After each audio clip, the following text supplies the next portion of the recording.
Hello everyone टसी the लेक र अनि भोलिदेखि चाहिँ हाम्रो यता लाभा गुम्बामा यार्ने सुरु भइरहेछ। यार्ने भनेको चाहिँ समर रिट्रिट होइन।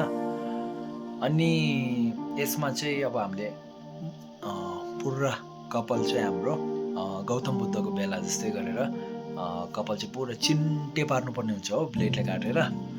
सो या अब चाहिँ म ब्लेडले काट्न जाँदैछु है त। अनि अन्तमा म अब काट्नुको कारणहरू त्यस्तो भनौँला। So yeah let's go. र अनि अब यो कपाल काट्नु चाहिँ तपाईँले जसरी भए पनि ब्लेडले काट्नुपर्छ भन्ने छैन हो, आखिर चिन्डे भयो भने हुन्छ होइन। सो फर्स्ट म चाहिँ यो मेसिनले काट्छु, यसले छोटो बनाएर त्यसपछि चाहिँ यो हाम्रो यसले चाहिँ किनभने घाउ हुँदैन नि त हो, के अरे टेक्नोलोजी आउँछ नि त त्यो अन्त हो। र अब यो कपाल काट्ने बेला खास भने एकजना काटिदिने साथी छ भने एकदम सजिलो हुन्थ्यो हो। अब अहिले सबैजना बिजी छन्, सो म आफै काट्छु होइन।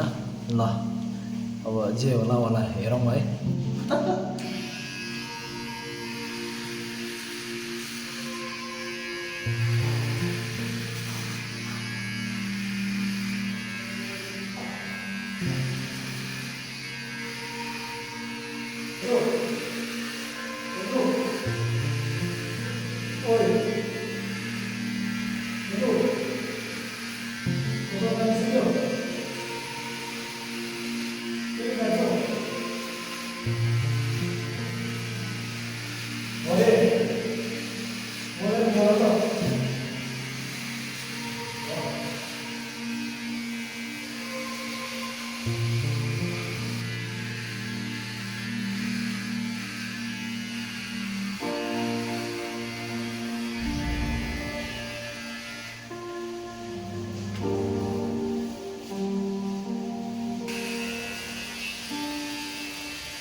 ओके गाइस, अब फर्स्ट राउन्ड सक्यो होइन। अब यसले चिन्टे बनाउने है त।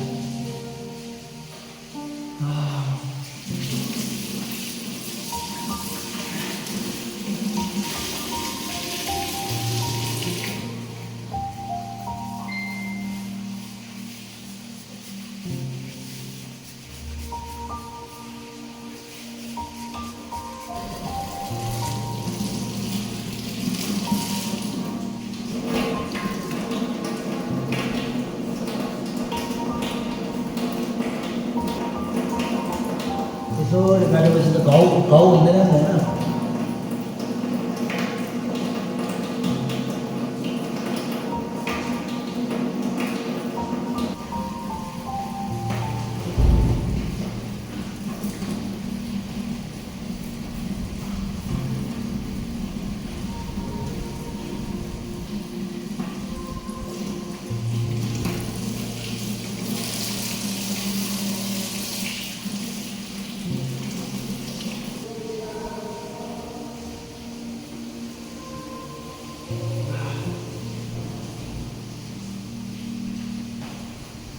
Do I look fine?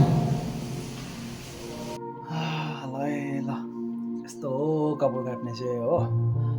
अनि यो कपाल काट्नुको कारण चाहिँ के हो भन्दाखेरि चाहिँ बुद्धको बेला चाहिँ जस्तै अब तपाईँ कपाल राख्नेहरूलाई थाहै हुन्छ होइन। कपाल राख्दाखेरि त्यसलाई कतिको स्याहार्नुपर्छ होइन, त्यसलाई कतिको ख्याल राख्नुपर्ने, सफा गर्नुपर्ने, त्यसमा हाम्रो एकदम अट्याचमेन्ट एकदम हुन्छ नि। र स्पेसली अब हाम्रो दिदीबहिनीहरूलाई एकदम थाहा हुन्छ होइन। अनि त्यही भएर चाहिँ अब बुद्धले अब त्यो कपालको लागि अब काम धेरै, त्यो मतलब समय धेरै होइन, त्यो कपाल स्याहार्नुमै नजाओस् भनेर चाहिँ मतलब। अनि त्योभन्दा इम्पोर्टेन्ट भनौँ या एउटा बुद्धत्व प्राप्त गर्ने बाटो, त्यहाँनिर अब धर्म गर्नु होइन, ध्यान गर्नुमा अनि ध्यान गर्न धेरै पाउनु भनेर चाहिँ अनि यो कपाल काट्नेहरू सबै त्यसरी अनि बुद्ध भगवान्ले बनाइदिनु भएको नियमहरू हो। यस, त्यसो भन्दै यो भिडियो चाहिँ यहीँसम्म दि एन्ड गर्न चाहन्छु है त। अनि see you in next blog है। अनि भोलि पर्सिदेखि चाहिँ हाम्रो समर रिट्रिट स्टार्ट हुँदैछ। सो यहाँ त्यसको पनि म अलग्गै भिडियो बनाउँला। Okay, have a good night. स्वस्थ रहनुहोला, सुख रहनुहोला, अरूलाई दुःख नदिनुहोला। धन्यवाद।